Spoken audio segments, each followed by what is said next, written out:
Overcoming obstacles. The primary difference between a rich person and a poor person is how they manage fear.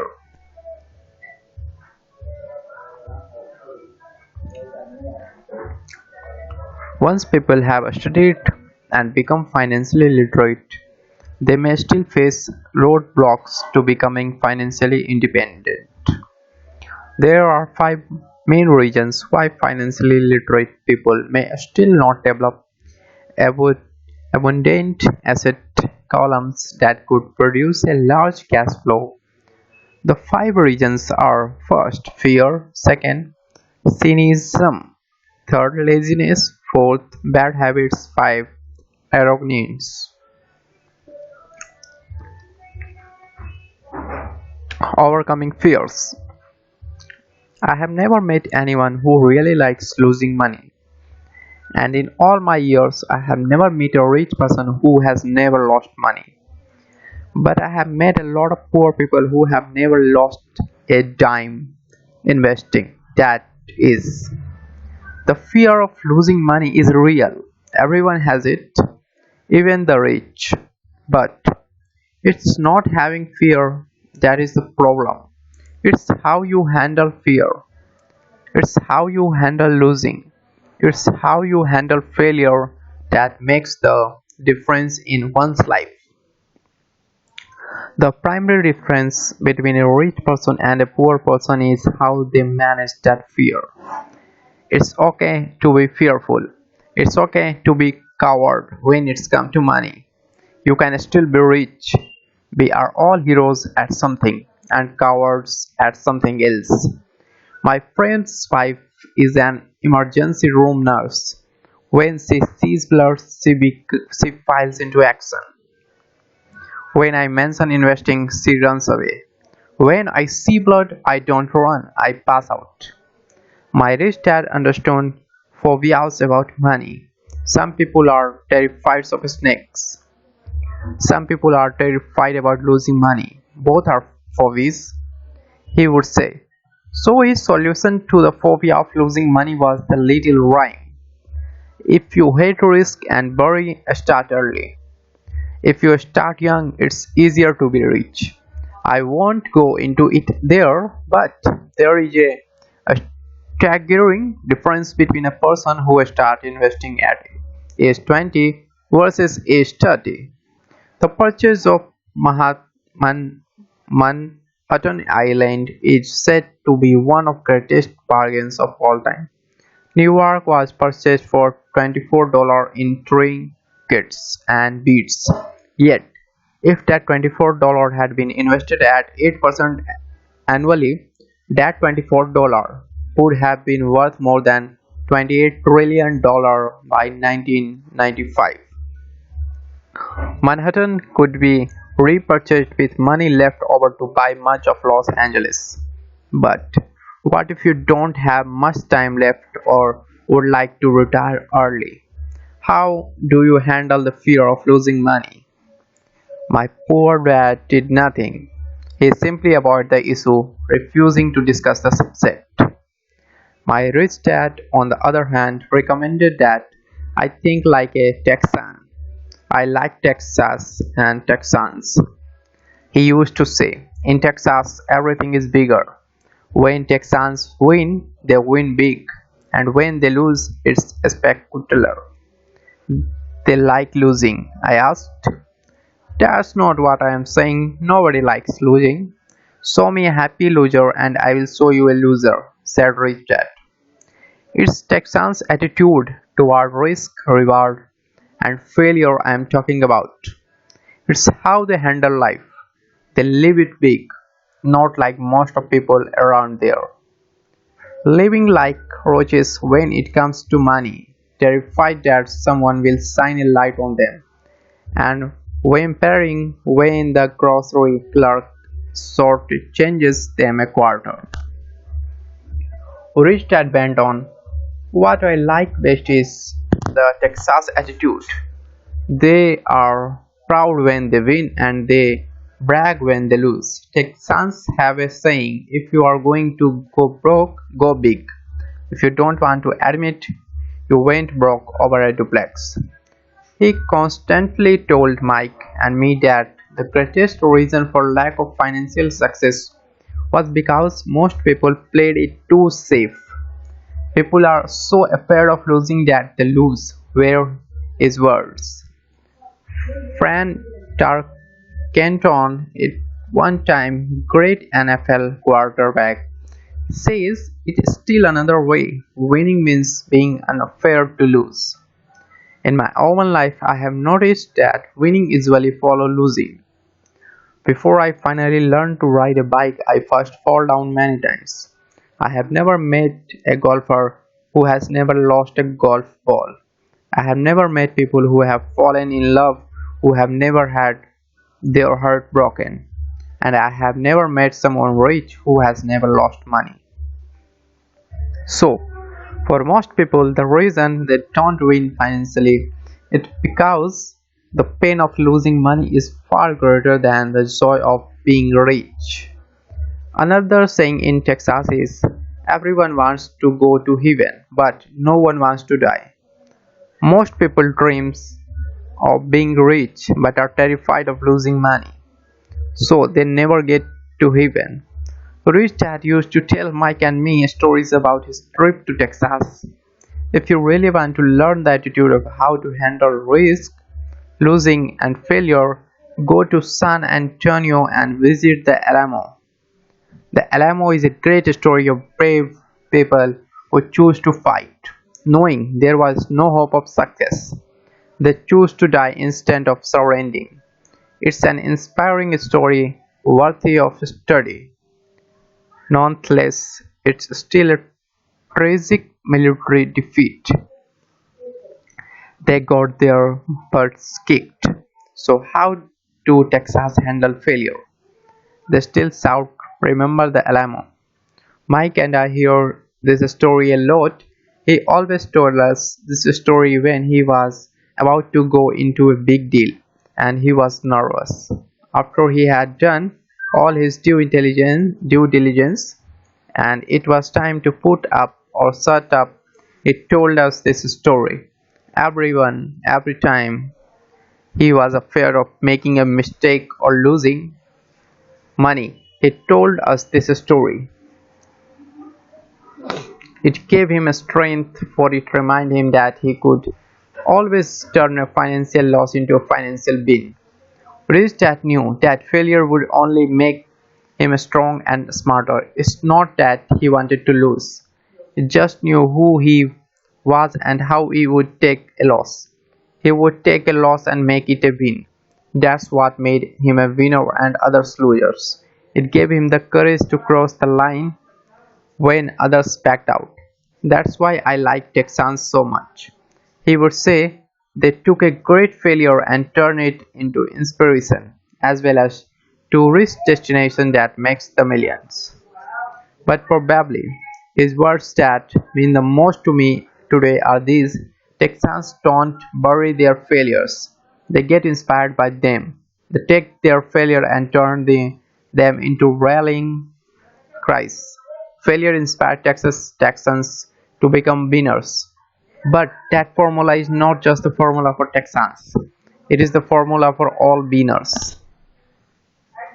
I have said that falling off my bike was part of learning to ride. I remember falling off only made me more determined to learn a ride, not less. I also said that I have never met a golfer who has never lost a ball.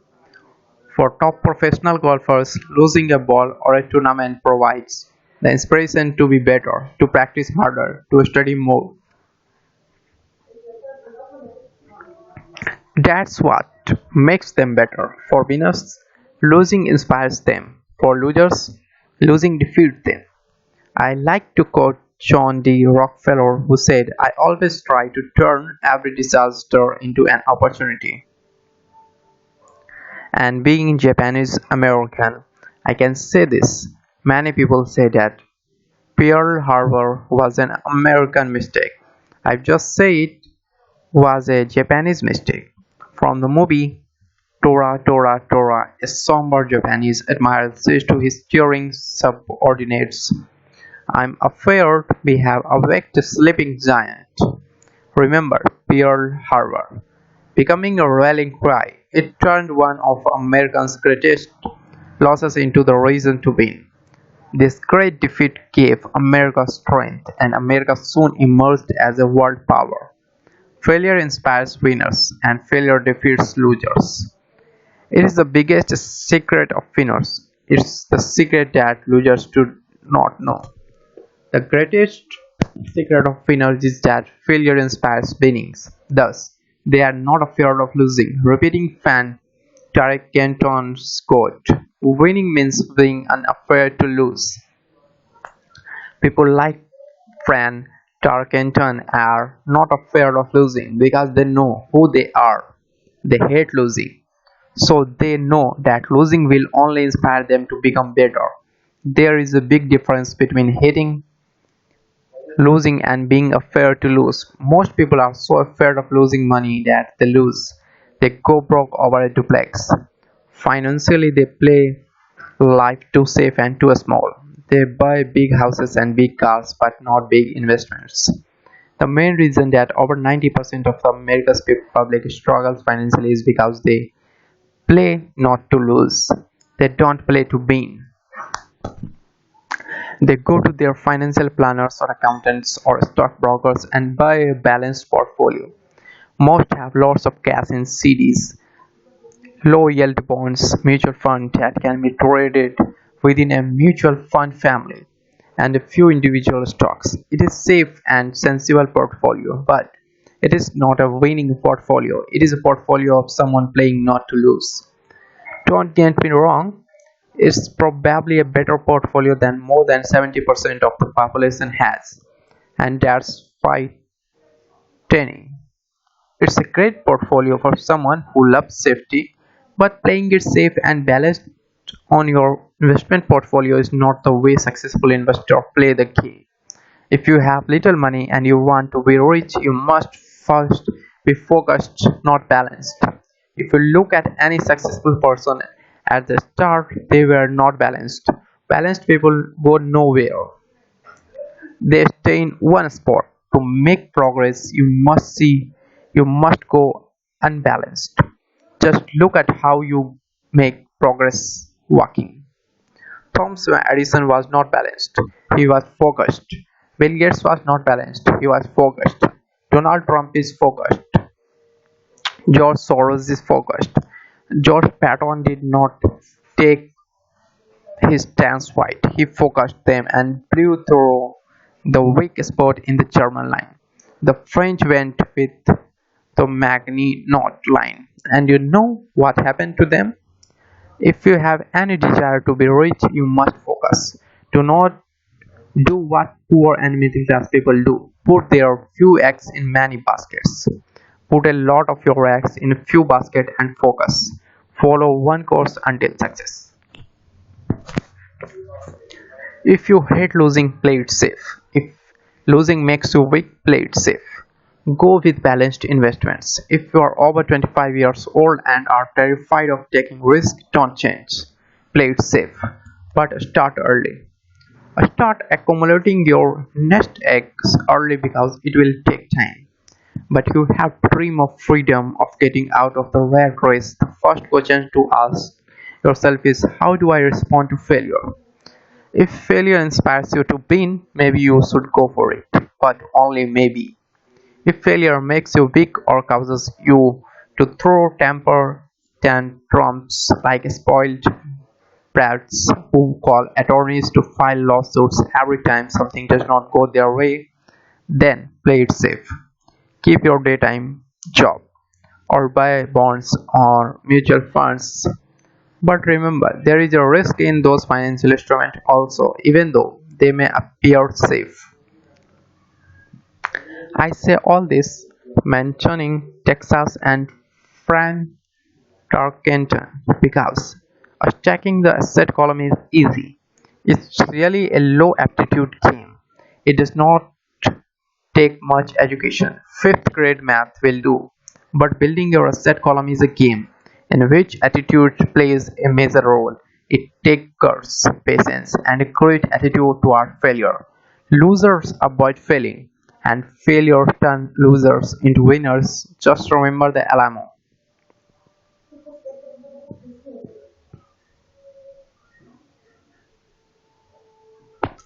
Overcoming cynicism. The sky is falling, the sky is falling. Most of us know the story of Chicken Little who ran around warning the barren yard of impending doom. We all know people who are that way. There is a Chicken Little inside each of us. As I start, as I stated earlier, the cynic is really a little chicken. We all get a little chicken when fear and doubt cloud our thoughts. All of us have doubts. I am not smart. I am not good enough. Say so and so is better than me. Our doubts often paralyze us. We play the what if game. What if the economic crisis right after I invest? What if I lose control and I can't pay the money back? What if things don't go as I planned? Or we have friends or loved ones who will remind us of our shortcomings. They often say, "What makes you think you can do that? If it's such a good idea, how come someone else has not done it?" That will never work. You don't know what you are talking about. These words of doubt often get so loud that we fail to act. A horrible feeling builds in our stomach. Sometimes we can't sleep. We fail to move forward. So we stay with what is safe and opportunities pass us by. We watch life passing by us as we sit immobilized with a cold knot in our body. We have all felt this at one time in our lives, some more than others. Peter Lynch of Fidelity Magellan Mutual Fund fame refers to warning about the sky falling as noise, and we all hear it. Noise is either created inside our heads or comes from outside, often from friends, family, co-workers, and the media. Lynch recalls the time during 1950s when the threat of nuclear war was so prevalent in the news that people began building fallout shelters and storing food and water. If they had invested that money wisely in the market instead of building a fallout shelter, they had probably the financial independence today. When violence breaks out in a city, gun sales go up all over the country. A person dies from rare hamburger meat in the state of Washington, and the Arizona Health Department orders the restaurant to have all beef cooked well done. A drug company runs a TV commercial in February showing people catching the flu. Colds go up as well as sales of old medicines. Most people are poor because when it comes to investing, the world is filled with Chicken Little running around yelling, "The sky is falling, the sky is falling," and Chicken Little are effective because every one of us is a little chicken. It often takes great courage to not let rumors and talk of doom and gloom affect your doubts and fears. But a savvy investor knows that the seemingly worst of time is actually the best of times to make money. When everyone else is too afraid to act, they pull the trigger and are rewarded. Some time ago, a friend named Richard came from Boston to visit Kim and me in Phoenix. He was impressed with what we had done through stocks and real estate. The Phoenix real estate prices were depressed. We spent 2 days showing him what we thought were excellent opportunities for cash flow and capital appreciation. Kim and I are not real estate agents. We are strictly investors. After identifying a unit in a restaurant community, we called an agent who sold it to him that afternoon. The price was a mere $42,000 for a two-bedroom town home. Similar units were going for $65,000. He had found a bargain. Excited, he bought it and returned to Boston. 2 weeks later, the agent called to say that our friend has backed out. I called immediately to find out why. All he said was that he talked to his neighbor and his neighbor told him it was a bad deal. He was paying too much. I asked Richard if his neighbor was an investor. Richard said he was not. When I asked why he listened to him, Richard got defensive and simply said he wanted to keep looking. The real estate market in Phoenix turned, and a few years later, that little unit was renting for $1,000 a month, $2,500 in the peak winter's month. The unit was worth $95,000. All Richard had to put down was $5,000 and he would have had a start at getting out of the rat race. Today he still has done nothing. Richard's backing out did not surprise me. It's called buyer's remorse, and it affects all of us. The little chicken won, and his chance at freedom was lost. In another example, I hold a small portion of my asset in tax lien certificates instead of CDs. I earn 16% per year on my money, when certainly beats the interest rate banks offered on CDs. The certificates are secured by real estate and enforced by state law, which is also better than most banks. The formula they are bought on market makes them safe. They just lack liquidity. So I look at them as 2 to 7 year CDs.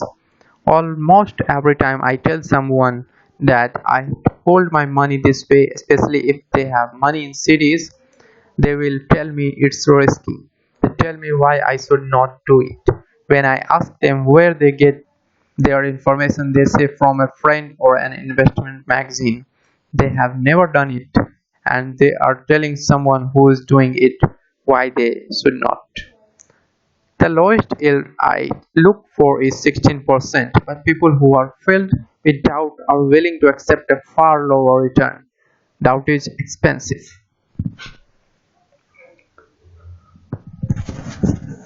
My point is that it's those doubts and cynicism that keep most poor people and playing it safe. The real world is simply waiting for you to get rich. Only a person's doubt keep them poor. As I said, getting out of the rat race is technically easy. It does not take much education, but those doubts are cripplers for most people. Science never win, says Rich Dad. Unchecked doubt and fear creates a science. Cynics criticize and winners analyze was another of his favorite sayings. Rich Dad explained that criticism blinded while analysis opened eyes. Analysis allowed winners to see that crises were blind and to see opportunities that everyone else missed. And finding what people miss is key to any success. Real estate is a powerful investment tool for anyone seeking financial independence or freedom. It is a unique investment tool. Yet, every time I mention real estate as a vehicle, I often hear I don't want to fix toilets. That's what Peter Lynch called noise. That's what my rich dad would say is the sign talking. Someone who criticizes and does not analyze, someone who lets their doubts and fears close their mind instead of open their eyes. So when someone says, I don't want to fix toilets, I want to fire back. What makes you think I want to? They are saying a toilet is more important than what they want. I talk about freedom from the rat race and they focus on toilets. This is the thought pattern that keeps most people poor. They criticize instead of analyze. I don't once hold the key to your success, Rich Dad would say, because I do. do not want to fix toilets. I so hard for a property manager who fixes toilets. And by finding a great property manager who runs house or apartments, well, my cash flow goes up. But more importantly, a great property manager allows me to buy a lot more real estate since I don't have to fix toilets. I, a great property manager is key to success in real estate. Finding a good manager is more important to me than the real estate. A great property manager often hears of great deals before real estate agents do, which makes them even more valuable. That is what Rich Dad meant by I don't want all the key to your success because I do not want to fix toilets either. I figured out how to buy more real estate and expedite my getting out of the rat race.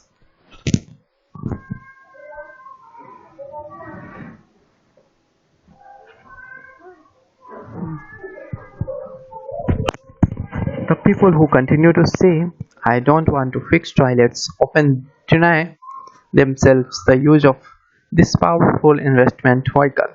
Toilets are more important than their freedom. In the stock market, I often hear people say, I don't want to lose money. Well, what makes them think I or anyone else like losing money? They don't make money because they choose to not to lose money. Instead of analyzing, they close their minds to another powerful investment vehicle, the stock market. I was riding with a friend past our neighborhood gas station. He looked up and saw that the price of gas was going up and thus the price of oil. My friend is a very bird or a chicken little. To him, the sky is always going to fall and it usually does on him. When we got home, he showed me all the stats as to why the price of oil was going to go up over the next few years, statistics I had never seen before. Even though I already own substantial shares of an existing oil company, with that information I immediately began looking for and found a new undervalued oil company that was about to find some oil deposits. My broker was excited about this new company. I bought 15,000 shares for 65 cents per share.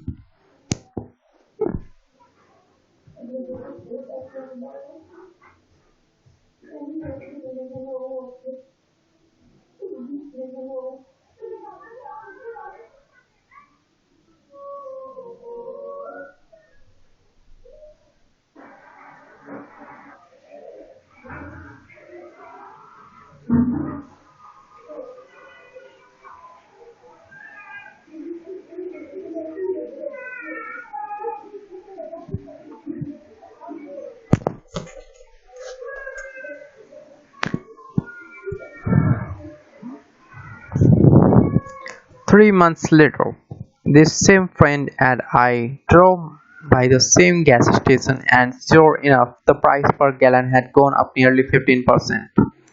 Again the chicken little worried and complained.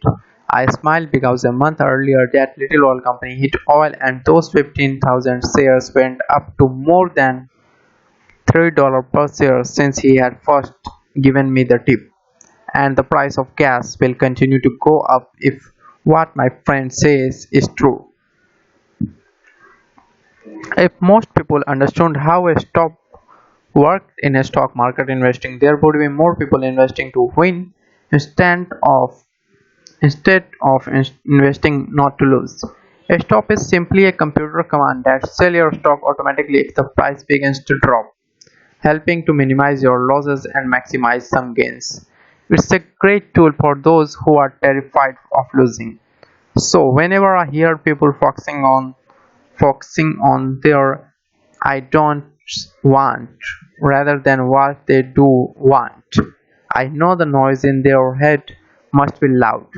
Chicken Little has taken over their brain and is yelling. The sky is falling and toilets are breaking. So they avoid their don't want but they pay a huge price. They may never get what they want in life. Instead of analyzing their inner chicken little does their inner chicken little close their mind. Instead gave me a way of looking at Chicken Little just to what Colonel Sanders did. At the age of 66, he lost his business and began to live on his social security check. It was not enough. He went around the country selling his recipe for fried chicken. He was turned down 1009 times before someone said yes, and he went on to become a multi-millionaire at age when most people are quitting. He was a brave and tenacious man, Rich Dad said of Harlan Sanders. So, when you are in doubt and feeling a little afraid, just do what Colin Sanders did to his little chicken. He fried it.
Overcoming laziness. Busy people are often the most lazy. We all have heard stories of a businessman who works hard to earn money. He works hard to be a good provider for his wife and children. He spends long hours at the office and brings work home on weekends. One day he comes home to an empty house. His wife has left with the kids. He knew he and his wife had problems. But rather than work to make the relationship strong, he stayed busy at work. This made his performance at work slips and he loses his job. Today I often meet people who are too busy to take care of their wealth, and there are people too busy to take care of their health. The cause is the same. They are busy, and they stay busy as way of avoiding something they do not want to face. Nobody has to tell them. Deep down they know. In fact, if you remind them, they often respond with anger or irritation. If they are not busy at work or with the kids, they are often busy watching TV, fishing, playing or golf or shopping. Yet deep down they know they are avoiding something important. That's the most common form of laziness. Laziness by staying busy. So, what is the cure for illness? The answer is a little greed. For many of us, we were raised thinking of greed or desire as bad. Greedy people are bad people, my mom used to say. Yet, we all have inside of us this yearning to have nice, new, or exciting things. So, to keep that emotion of desire under control, often parents find ways of suppressing that desire with guilt. You only think about yourself. Don't you know you have brothers and sisters? Was one of my mom's favorites. You want me to buy you what was a favorite of my dad's. Do you think we are made of money? Do you think money grows on tree? We are not rich people, you know. It was not so much the words but the angry guilt trip that went with the words that got to me. Or the reverse guilt trip was the I am sacrificing my life to buy this for you. I am buying this for you because I never had this advantage when I was a kid. I have a neighbor who is stone broke but can't park his car in his garage. The garage is filled with toys for his kids. Those spoiled brats get everything they ask for. I don't want to them know the feeling of want or his everyday words. He has nothing set aside for their college or his retirement, but his kids has every toy ever made. He recently got a new credit card in the mail and took his kids to visit Las Vegas. I am doing it for the kids, he said with great sacrifice.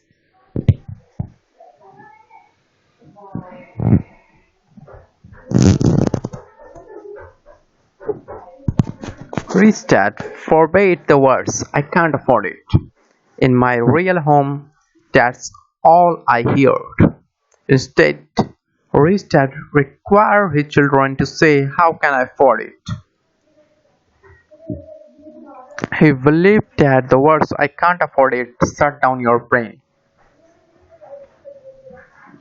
I did not have to think anymore. How can I afford it? Opened up the brain and forced it to think and search for answers.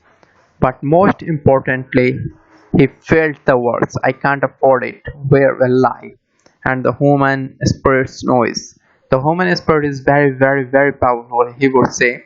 It knows it can do anything. By having a lazy mind that say I can't afford it, a wall breaks out inside you.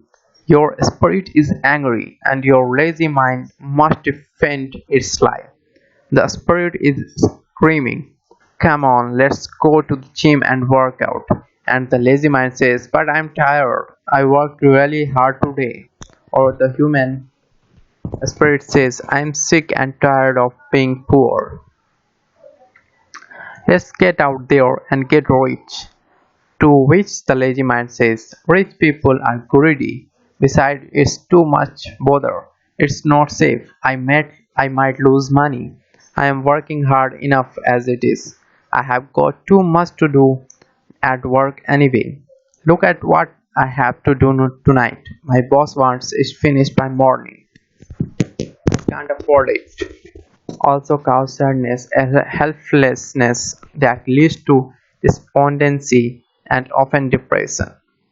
How can I afford it? Opens up possibilities, excitement, and dreams. So rich dad was not too concerned about what we want to buy as long as we understood that how can I afford it creates a stronger mind and a dynamic spirit. Thus, he rarely gave Mike or me anything. He would instead ask, how can you afford it? And that include college which we paid for ourselves. It was not the goal, but the process of attaining the goal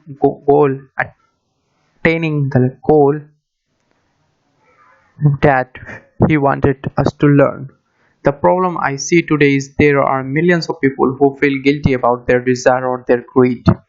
It's old conditioning from their childhood. While they desire to have the finger things that life offers, most have been conditioned subconsciously to say, I can't have that, or I will never be able to afford that. When I decided to exit the rat race, it was simply a question of how can I afford to never work again, and my mind began to kick out answer and solution. The hardest part was fighting my real parents' dogma. We can't afford that. Stop thinking only about yourself. Why don't you think about others? And other similar sentiments designed to instill guilt to suppress my greed. So, how do you beat laziness? Once again, the answer is a little greed. Start radio system. Why? FM, which stands for What is in it for me. A person needs to sit down and ask, what would my life be like if I never had to work again? What would I do if I had all the money I needed? Without that little greed, the desire to have something better, progress is not met. Our world progresses because we all desire a better life.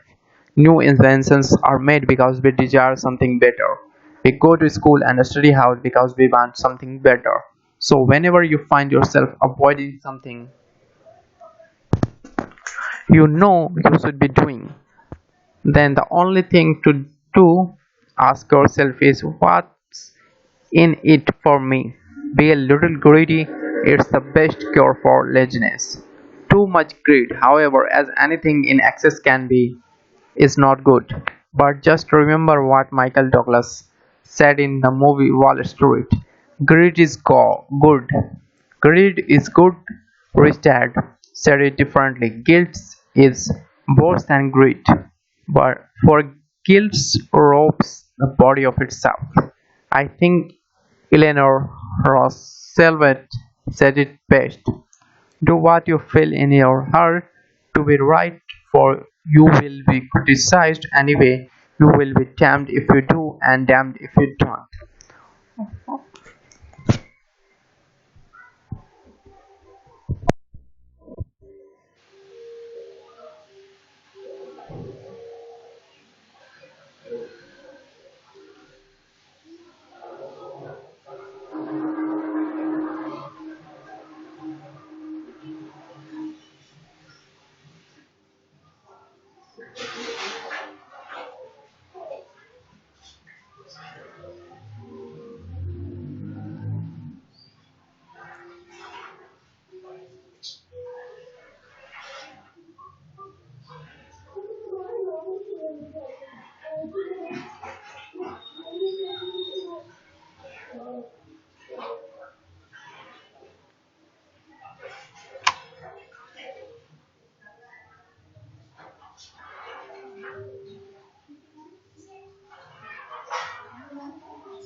Mummy बोला था चिमटा ले जाते चिमटा का मिल गया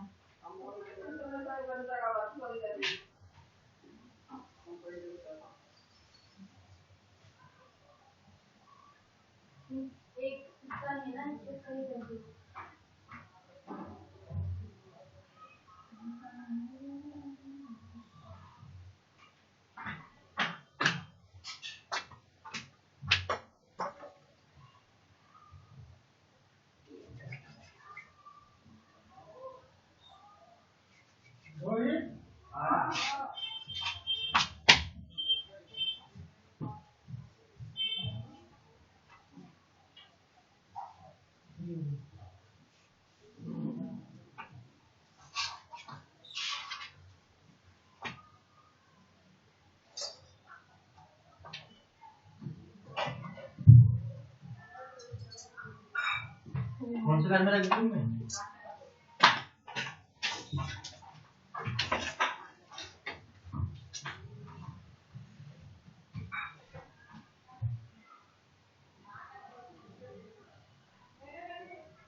Overcoming the bad habits. Our lives are a reflection of our habits more than our education. After seeing the movie Conan the Barbarian starring Arnold Schwarzenegger, a friend said I would love to have a body like Schwarzenegger. Most of the guys nodded in agreement. I even hear he was really funny and skinny at one time. Another friend added, yeah, I hear too. Another one said, I hear he has a habit of working out almost every day in the gym. Yeah, I will bet he has too. Nah, said the group shiny. I will bet he was born that way. Besides, let's stop talking about Arnold and get some beers. This is an example of habits controlling behavior. I remember asking my rich dad about the habits of the rich instead of answering me outright. He wanted me to learn through example as usual. When does your dad pay his bills? Rich dad asked. The first of the month, I said. Does he have anything left over? He asked. Very little, I said. That's the main reason he struggles, said Rich dad. He has bad habits. Your dad pays everyone else first. He pays himself last. But only if he has anything left over. Which he usually don't, I said. But he has to pay his bills, does not he? You are saying he should not pay his bills? Of course not, said Richard. I firmly believe in paying my bills on time. I just pay myself first before I pay even the government. But what happens if you don't have enough money? I asked. What do you do then? The same Richard. I still pay myself first even I am short of money. My asset column is far important to me than the government.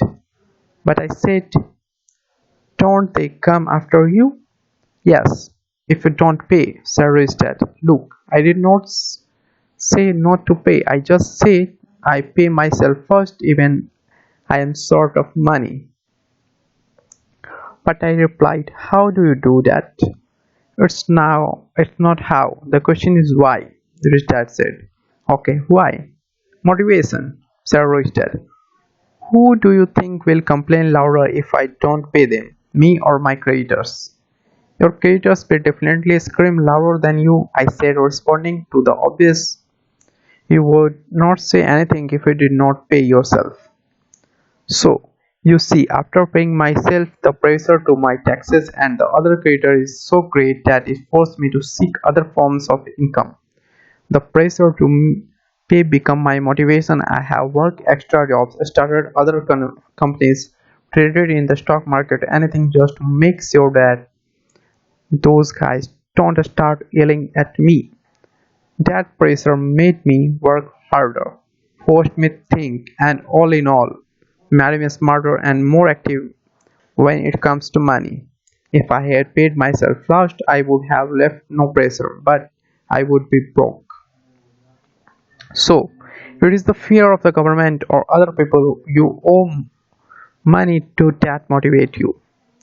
That's right, said Richard. You see, government bill collectors are big bullies. So are bill collectors in general. Most people give into these bullies. They pay them and never pay themselves. You know the story of the 98-pound weakling who gets sand kicked in his face. I nodded. I see that ad for weightlifting and bodybuilding lessons in the comic books all the time. Well, most people let the bullies kick sand in their faces. I decide to use the fear of the bully to make me stronger. Others get bigger, forcing myself to think how to make extra money is like in going to gym and working out with weights. The more I work my mental money muscles out, the stronger I get. Now I am not afraid of those bullies. I liked what Roy's dad was saying, so if I pay myself first, I get financially stronger mentally and physically. Rich dad nodded. And if I pay myself last or not at all, I get weaker. So people like bosses, manager, tax collectors, bill collectors, and landlords push me around all my life just because I don't have good money habits. Rich dad nodded just like the 98-pound weakling. Overcoming arrogance. What I know makes me money. What I don't know loses me money. Every time I have been arrogant, I have lost money because when I'm arrogant, I truly believe that when I don't know is not important. Rich dad would often tell me. I have found that many people use arrogance to try to hide their own arrogance. It often happens when I am discussing financial statement with accountants or even other investors. They try to bluster their way through the discussion. It is clear to me that they don't know what they are talking about. They are not lying, but they are not telling the truth. There are many people in the world of money, finance, and investment who have absolutely no idea what they are talking about. Most people in the money industry are just spouting off sales pitches like used car salesman. When you know you are ignorant in a subject, start educating yourself by finding an expert in the field or a book on the subject. And this is the in the seventh chapter.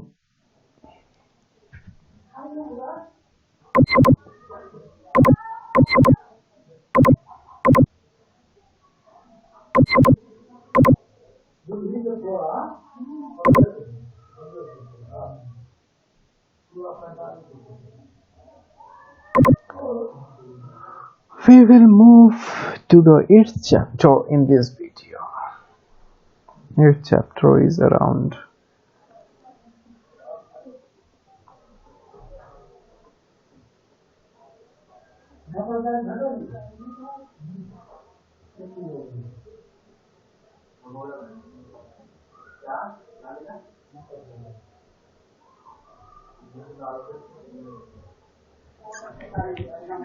Chapter 8. Getting Started. There is gold everywhere. Most people are not trying to see it.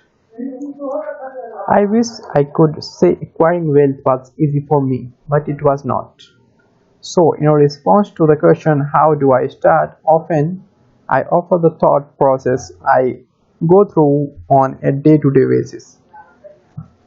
It's really is easy to find great deals. I promise you that.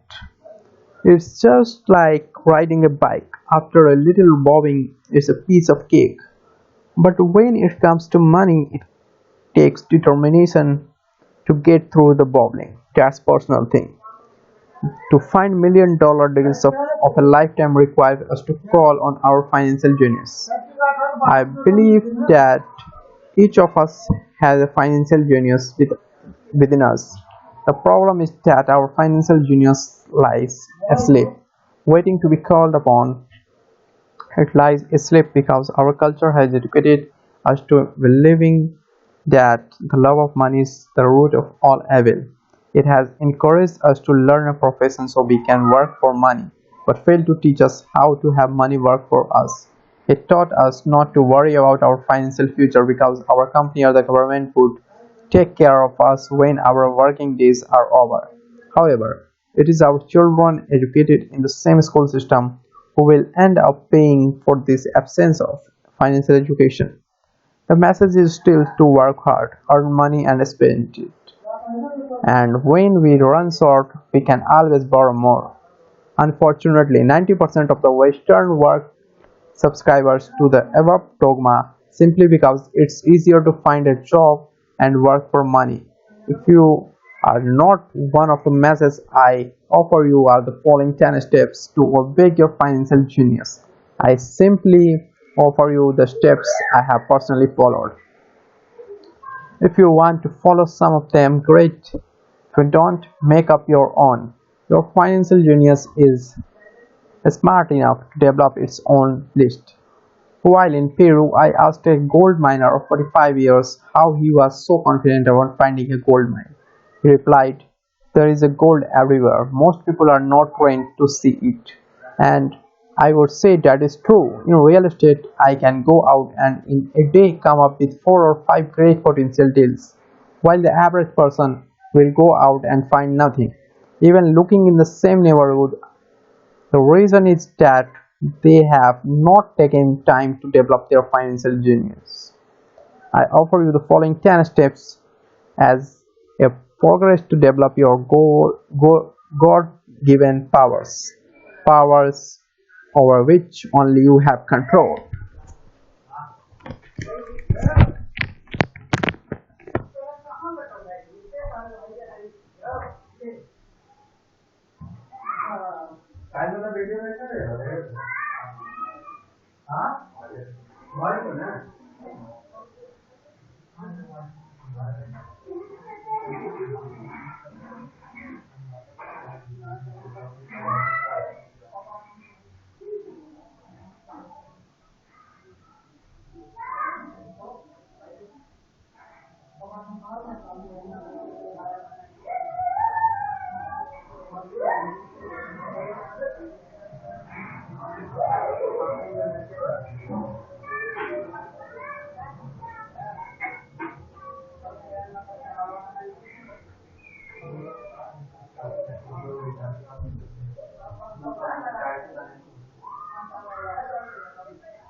Find a reason greater than reality, the power of spirit. If you ask most people if they would like to be rich or financially free, they would say yes. But then reality sets in. The road seems too long with too many hills to climb. It's easier to just work for money and hand the access over to your broker. I once met a young woman who had dreams of swimming for the US Olympic team. The reality was that she had to get up every morning at 4 o'clock to swim for 3 hours before going to school. She did not party with her friends on Saturday night. She had to study and keep her grades up, just like everyone else. When I asked her what fueled her superhuman ambition and sacrifice, she simply said, I do it for myself and the people I love. It's love that gets me over the hurdles and sacrifices. A reason or a person is a combination of wants and don't wants.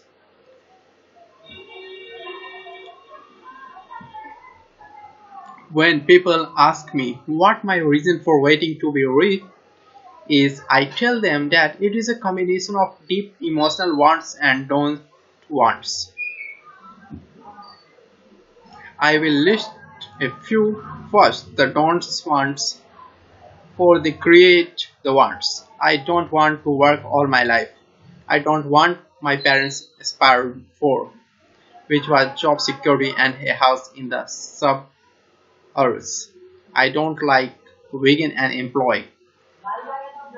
I don't like being an employee. I hated that my dad always missed my football games because he was so busy working on his career. I hated it when my dad worked hard all his life and the government took most of what he worked for at his death. He could not even pass on what he worked so hard for when he died.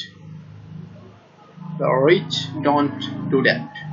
They work hard and pass it on to their children. Now, the wants.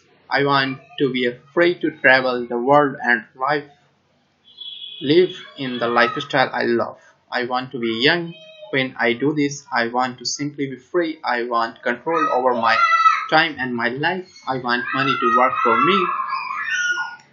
Those are my deep seated emotional reasons. What are yours?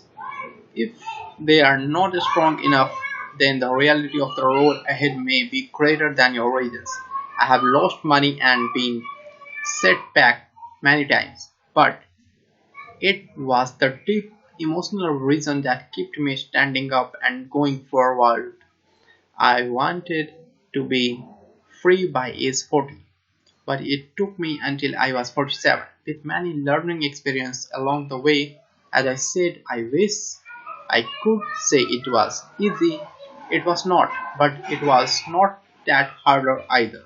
I have learned that without a strong vision or purpose, anything in life is hard.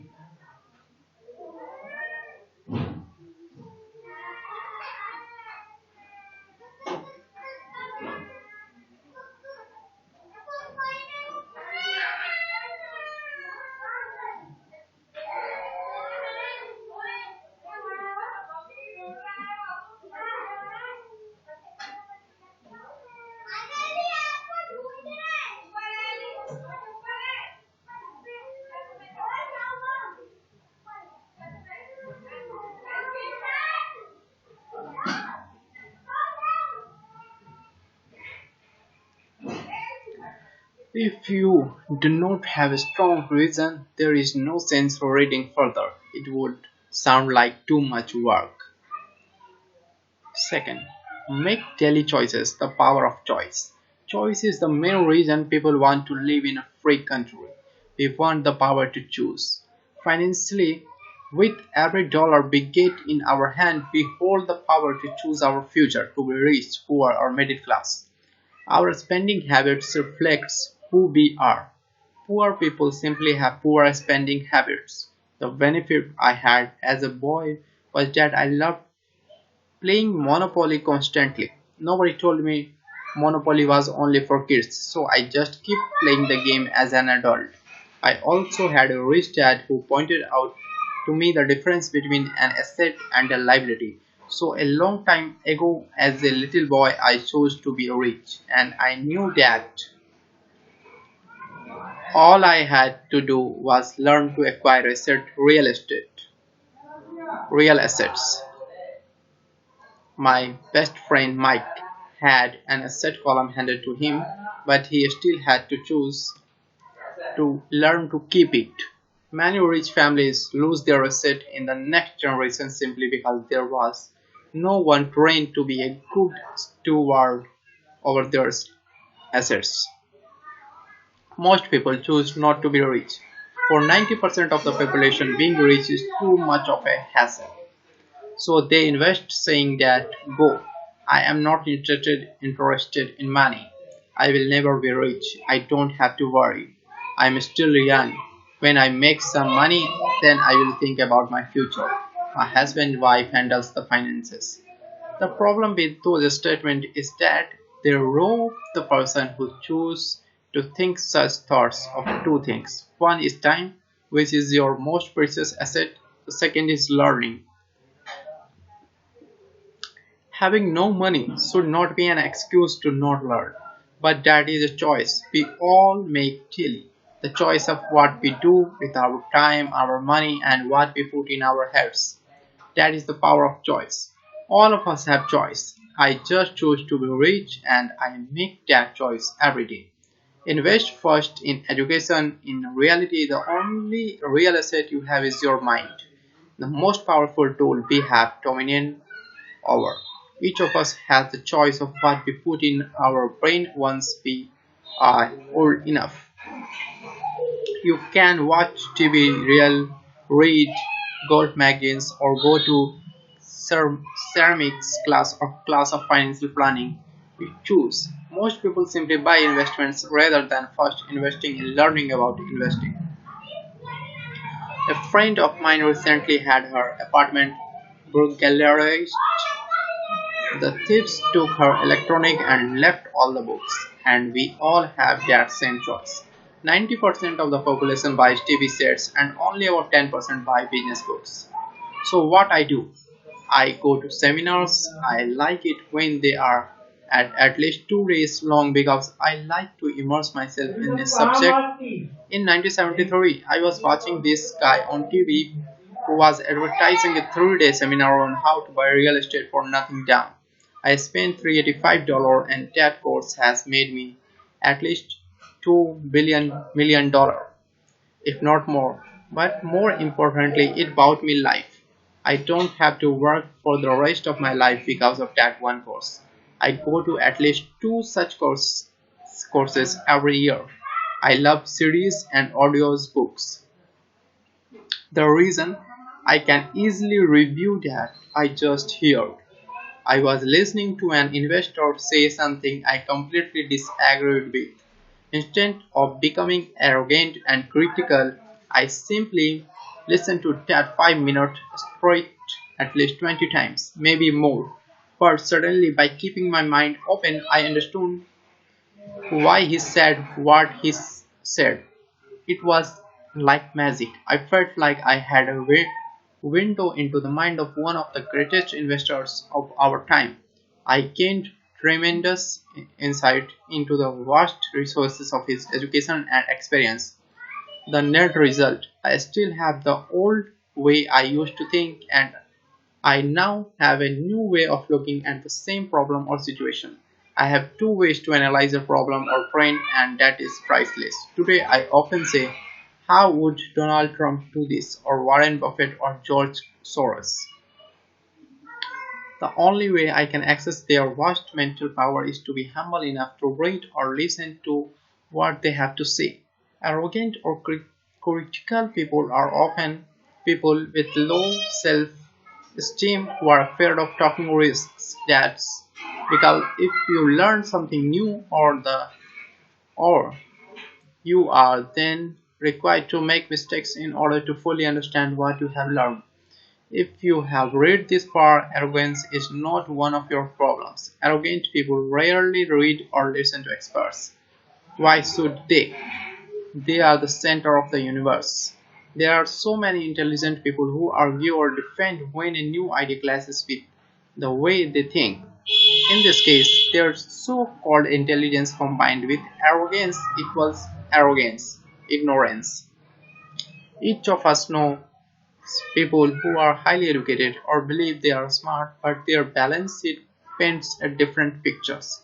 A truly intelligent person welcomes new ideas for a new ideas can add to the synergy of other accumulated ideas.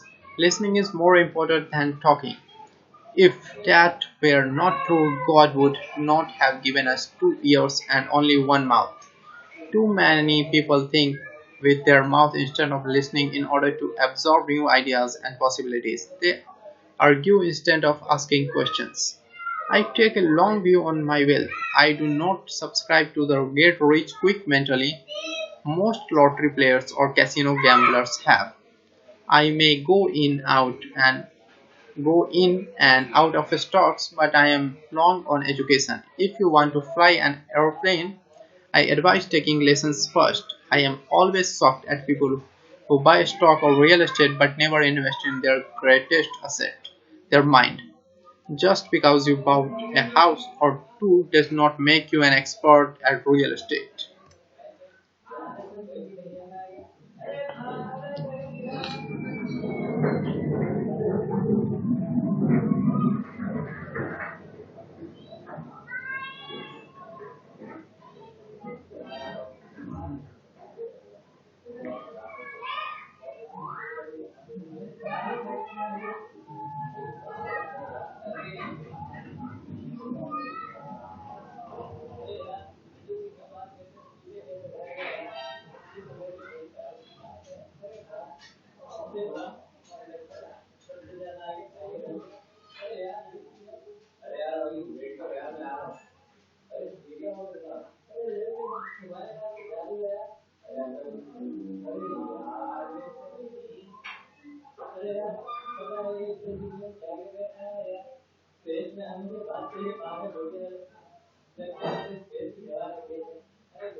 Choose friends carefully. The power of association. This is third point. First of all, I do not choose my friends by their financial statements.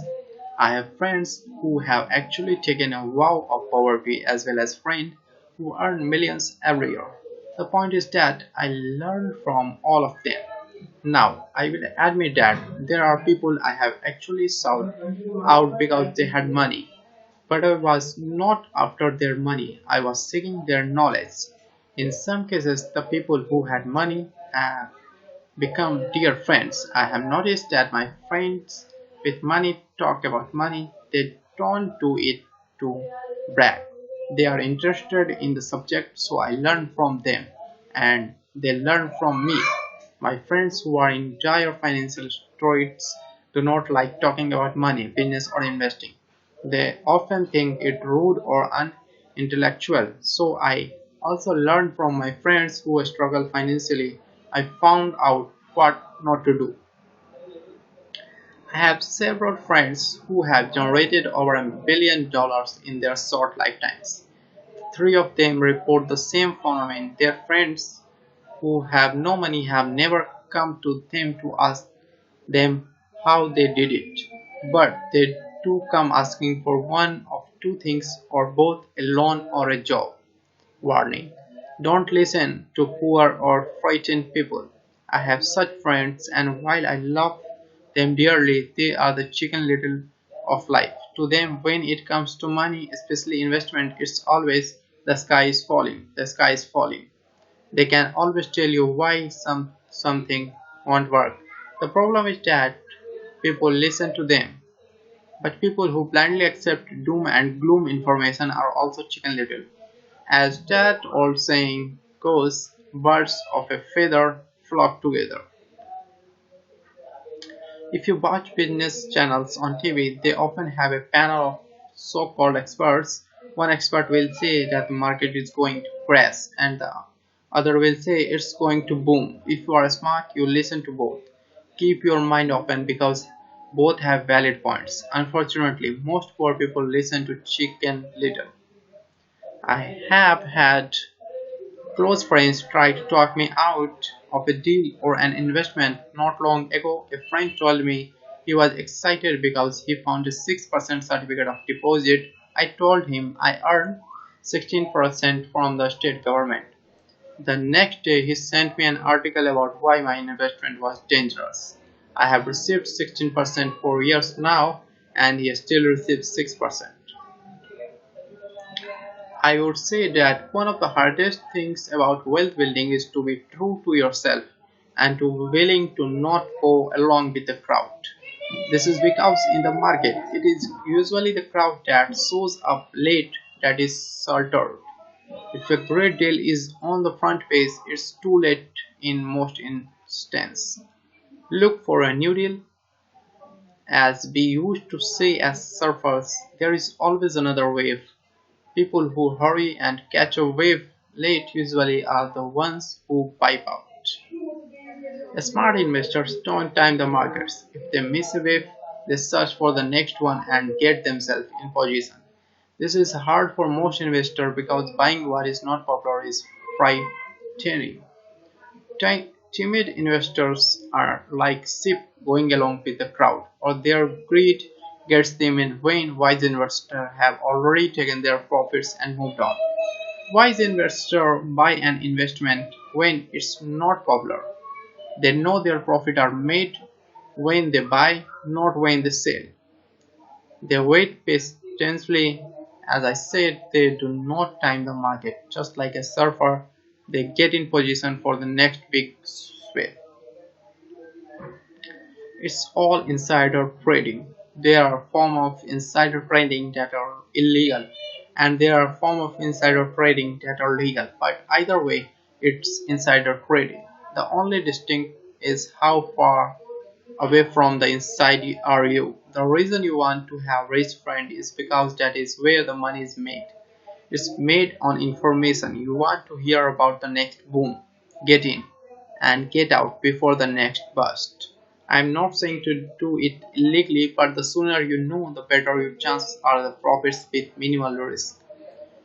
That is what friends are for, and that is financial intelligence.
Fourth, master a formula and then learn a new one. The power of learning quickly.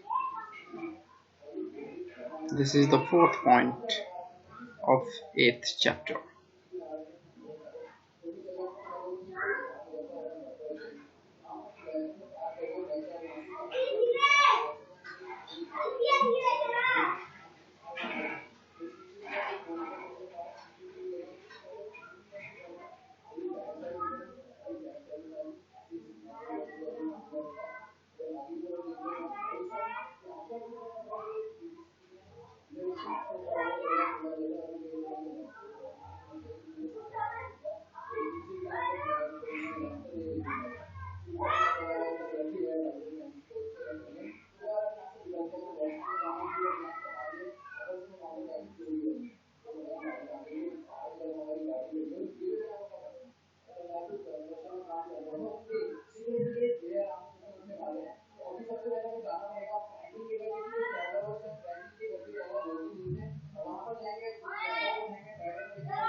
In order to make bread, every baker follows a recipe, even if it's only held in their head.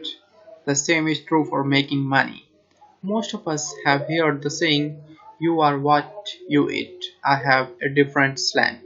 I say, "You become what you study." In other words, be careful what you learn, because your mind is so powerful that you become what you put in your head. For example, if you study cooking, you then tend to cook. If you don't want to be a cook anymore, then you need to study something else. When it comes to money, the masses generally have one basic formula they learn in school, and it's this: work for money. The predominant formula I see in the world is that every day millions of people get up, go to work, earn money, pay bills, balance checkbooks, buy some mutual funds, and go back to work. That is the basic formula or recipe. If you are tired of what you are doing or you are not making enough, it's simply a case of changing the formula via which you make money. Years ago, when I was 26, I took a weekend classes called How to Buy Real Estate Foreclosures.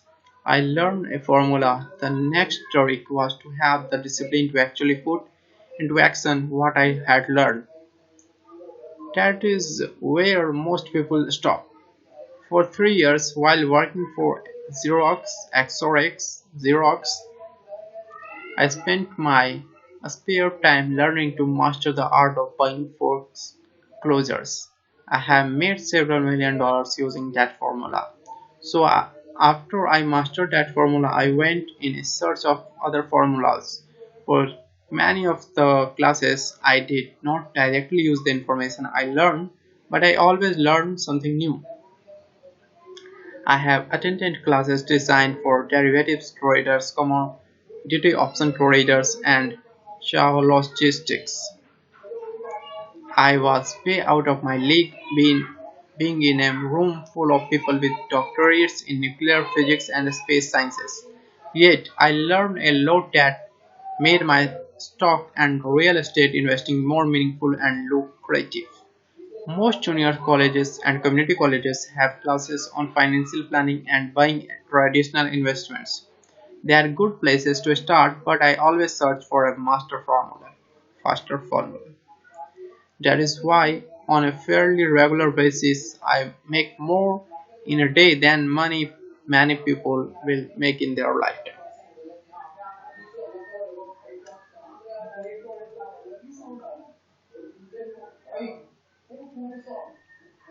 Another side note: In today's fast changing world, it's not so much what you know anymore that counts because often what you know is old. It's how fast you learn. That skill is priceless.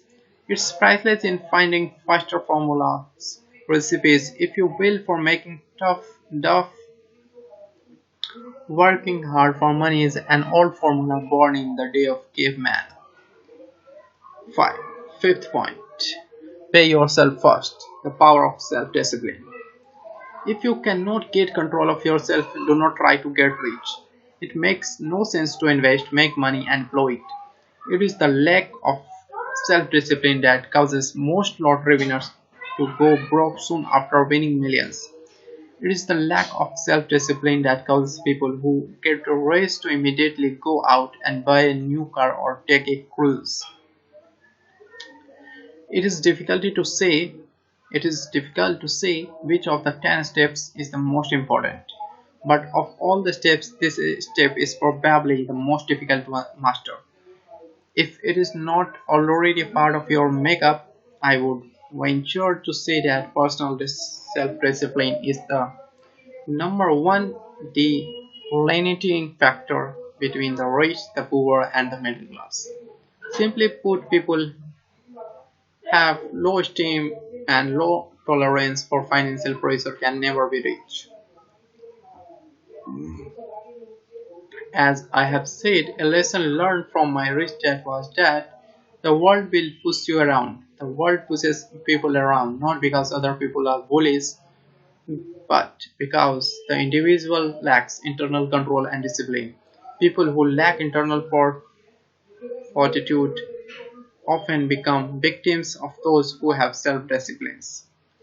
In the entrepreneur classes I teach, I constantly remind people to not to focus on their product, service, or widget, but to focus on developing management skill. The three most important management skills necessary to start your own business are management are of cash flow, second people, third personal time. I would say the skill to manage these three apply to anything, not just entrepreneurs.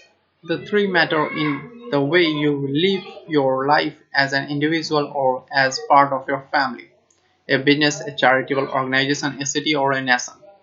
Each of these skills is enhanced by the mastery of self-discipline. I do not take the saying pay yourself first lightly.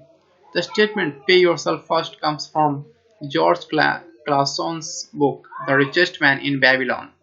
Millions of copies have been sold, but while millions of people freely repeated that powerful statement, few followed the advice. As I said, financial literacy allows one to read numbers and numbers tell the story. By looking at a person's income statement and balance sheet, I can rarely see people who spout the words pay yourself first actually practice what they preach. A picture is worth than 1,000 words. So let's review the financial statement of people who pays themselves first against someone who does not. Study the diagram and see if you can pick up some distinctions. Again, it has to do with understanding cash flow, which tells the story. Most people look at the numbers and miss the story.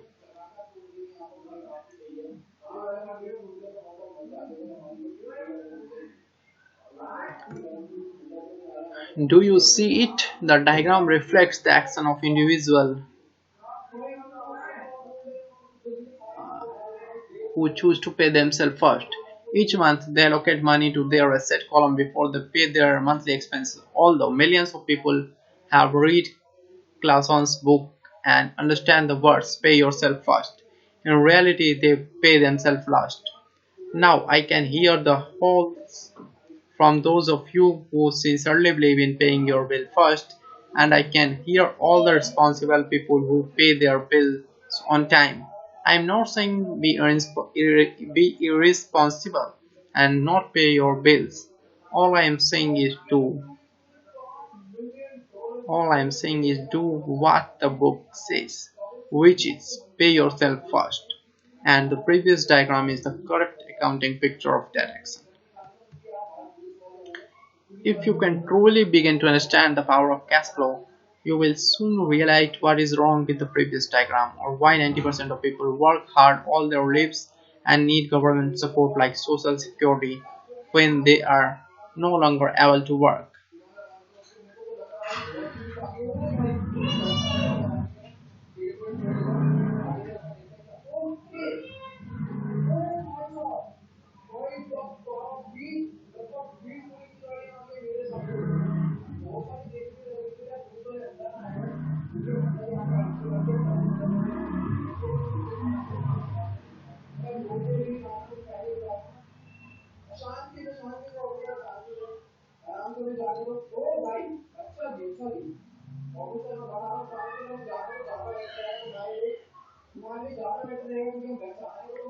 Kim and I have made many bookkeepers, accountants, and bankers who have had a major problem with this way of looking at pay yourself first. The reason is that these financial professionals actually do what the masses do. They pay themselves last. There have been times in my life when, for whatever reason, cash flow were far less than my bills. I still paid myself first. My accountant and bookkeeper screamed in panic. They are going to come after you. The IRS is going to put you in jail. You are going to ruin your credit rating. They will cut off the electricity. I still paid myself first. Why? You ask.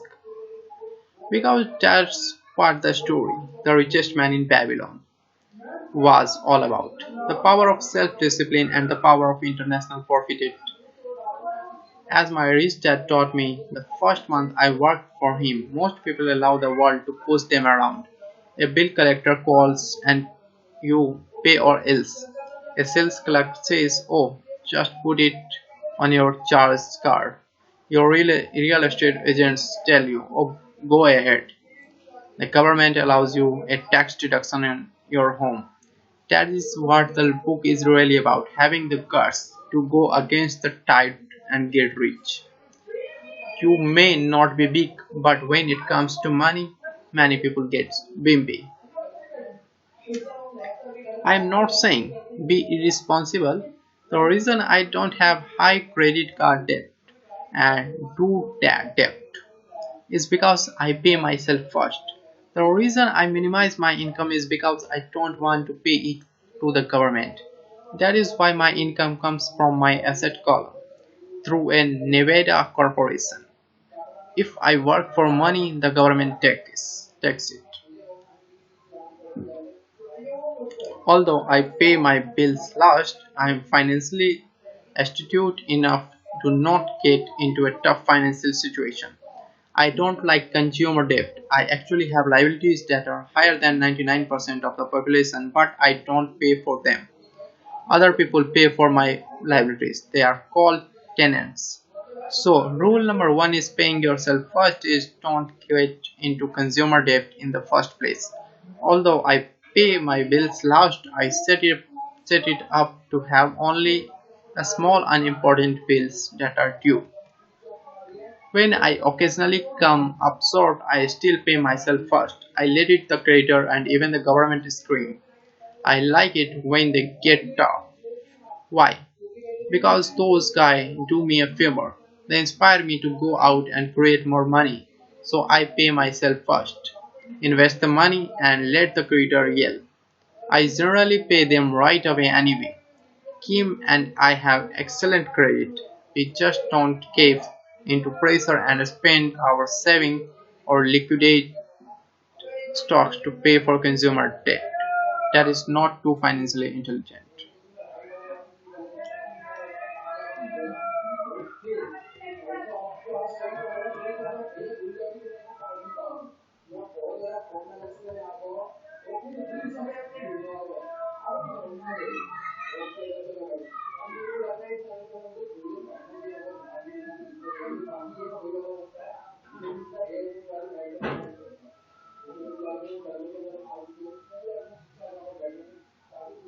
6th point, pay your brokers well.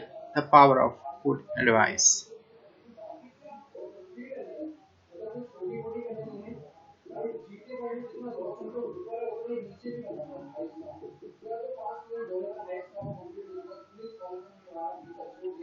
Sometimes I see people posting a sign in front of their house that says for sale by owner, or I see people on TV claiming to be discount brokers.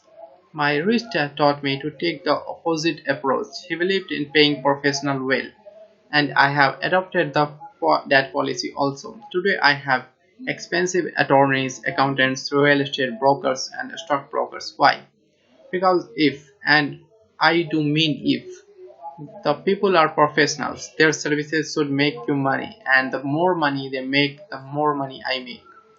We live in information age. Information is priceless. A good broker should provide you with information as well as take the time to educate you.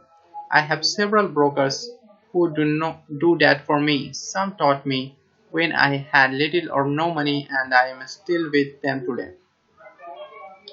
When I pay a broker is tiny in comparison with what kind of money I can make because of the information they provide.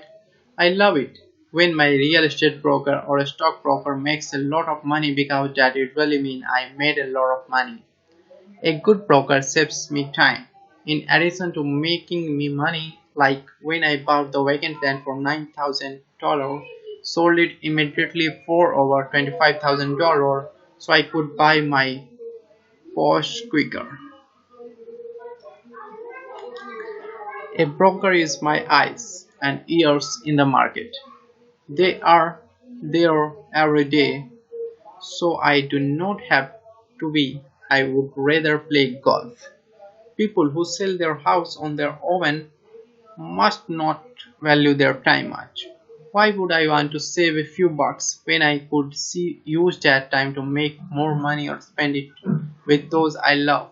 What I find funny is that so many poor and middle class people insist on tipping restaurant help 15 to 20% even for bad service, but complain about paying a broker 3 to 7%. They enjoying tipping people in the expense column and tipping people in the asset column. That is not financially intelligent.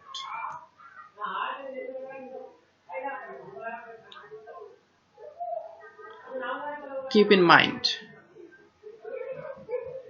that not all brokers are created equal. Unfortunately, most brokers are only salespeople. They sell, but they themselves own little or no real estate. There is a tremendous difference between a broker who sells house and a broker who sells investments. The same is true for a stock, bond, mutual fund, and insurance brokers who call themselves financial planners. When I interview any paid professional, I first find out how much property or stock they have personally owned and what percentage they pay in taxes. And that applies to my tax attorney as well as my accountant. I have an accountant who minds his own business. His profession is accounting, but his business is real estate. I used to have an accountant who was a small business accountant, but he had no real estate. I switched because we did not love the same business. Find a broker who has your best interest at heart. Many brokers will spend the time educating you and they could be the best asset you find. Just be fair and most of them will be fair to you. If all you can think about is cutting their commission, then why should they want to help you? It's just simple logic.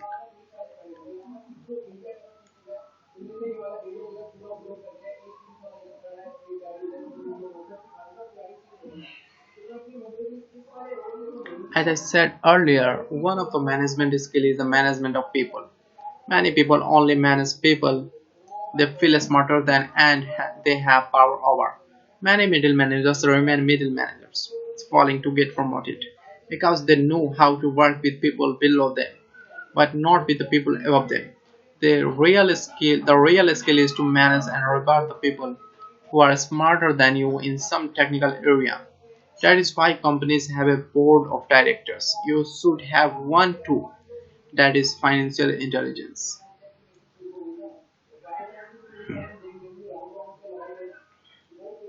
Seventh point, be an Indian giver. The power of getting something for nothing. When the first European settlers came to America, they were taken aback by a cultural practice some American Indians had. For example, if a settler was cold, the Indian would give the person a blanket. Mistaking it for a gift, the settler was often offended when the Indian asked for it back. The Indians also got upset when they realized the settlers did not want to give it back. That is where the term Indian giver came from, a simple cultural misunderstanding. In the world of the asset column, being an Indian giver is vital to wealth. Vital to wealth. The sophisticated investor's first question is how fast do I get my money back? They also want to know what they get for free, also called a piece of the action. That is why the ROI or return on investment is so important. For example, I found a small condominium that was in foreclosure a few blocks from where I lived. The bank wanted $60,000 and I submitted a bid for $50,000, which they took simply because along with my bid was a cashier's check for $50,000. They realized I was serious. Most investors would say, are not you trying to up a lot of cash? Would it not be better to get a loan on it? The answer is not in this case. My investment company uses this condominium as a vacation rental in the winter months when the snowbirds come to Arizona. It rents for 25,000 a month for 4 months out of the year. For rental during the off season, it rents only 1,000 a month. I had my money back in about 3 years. Now I own this asset, which pumps money out for me month in and month out. The same is done with the stocks. Frequently, my broker calls and recommend I move a sizable amount of money into a stock of a company that he feels is just about to make a move that will add value to the stock, like announcing a new product. I will move my money in for a week to a month while the stock moves up. Then I pull my initial dollar amount out and stop worrying about the fluctuations of the market because my initial money is back and ready to work on another asset. So my money goes in and then it comes out and I own an asset that was technically free. True, I have lost money on many occasions, but I only play with money I can afford to lose. I would say on an average 10 investment I hit home runs on 2 or 3, while 5 or 6 do nothing and I lose on 2 or 3. But I limit my losses to only the money I having at that time.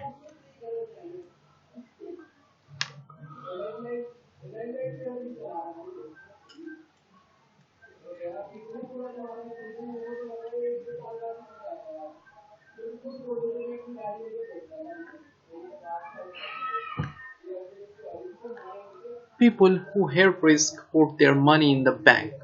In the long run, safe saving are better than no saving, but it takes a lot of time to get your money back, and in most instances, you don't get anything for free with it. On every one of my investments, there must be an upside, something for free, like a condominium, a mini storage, a piece of free land, a house, stock shares, or an office building. And there must be limited risk or a low risk idea. There are books devoted entirely to this subject, so I will not talk about it here. Ray Kroc of McDonald's fame sold hamburger franchises not because he loved hamburger, but because he wanted the real estate under the franchise for free. So wise investor must look at more than ROI. They look at the asset they get for free once they get their money back. That is financial intelligence.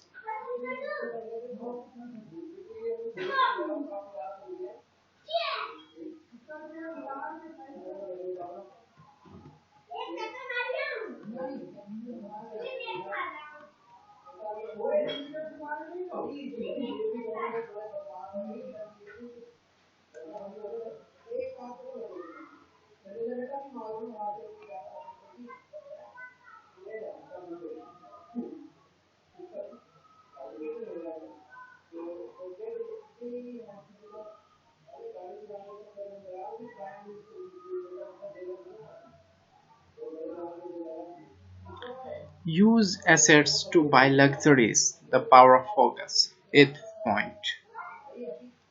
A friend's child had been developing a nasty habit of burning a hole in his pocket. Just 16. He wanted his own car. The excuse: all his friends' parents kept their kids' car. The child wanted to go into his saving and use it for a down payment. That was when his father called me and then came to see me. Do you think I should let him do it, or should I just buy him a car? I answered, I might relieve the pressure in the short term, but what have you taught him in the long term? Can you use this desire to own a car and inspire your son to learn something? Suddenly the lights went on and he hurried home.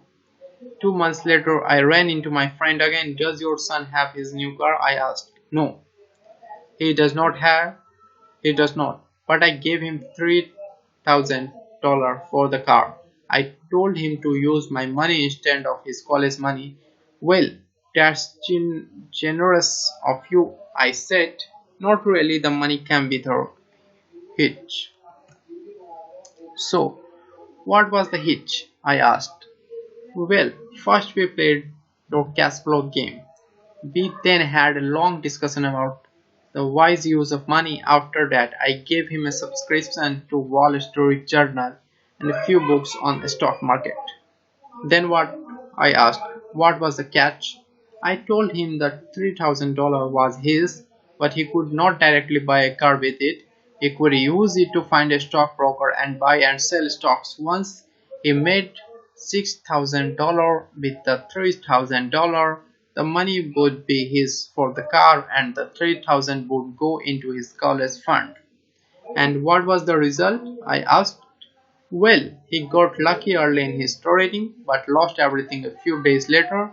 Then he really got interested. Today, I would say he is down $2,000, but interest is up. He has read all the book I bought him, and he's gone to the library to get more. He read the Wall Street Journal voraciously, watching for indicators. He's got only $1,000 left, but his interest and learning are sky high. He knows that if he loses that money, he works for 2 more years, but he does not seem to care. He even seems uninterested in getting a car because he's found a game that is more fun. What happens if he loses all his money? I asked. We will cross that bridge when we get to it. I would rather have him lose everything now than wait till he's our age to risk losing everything. And besides, that is the best $3,000 I have ever spent on his education. What he's learning will serve him for life, and he seems to have gained a new respect for the power of money. As I said earlier, if a person cannot master the power of self-discipline, it is best not to try to get rich. I say this because although the process of developing cash flow from an asset column is easy in theory, what's how it is the mental fortitude to direct money to the correct use. Due to external temptations, it is much easier in today's consumer world to simply blow money out the expenses column. With weak mental fortitude, that money flows into the paths of least resistance, that is cause of poverty and financial struggle. The following example illustrates financial intelligence need to direct money to work money for money.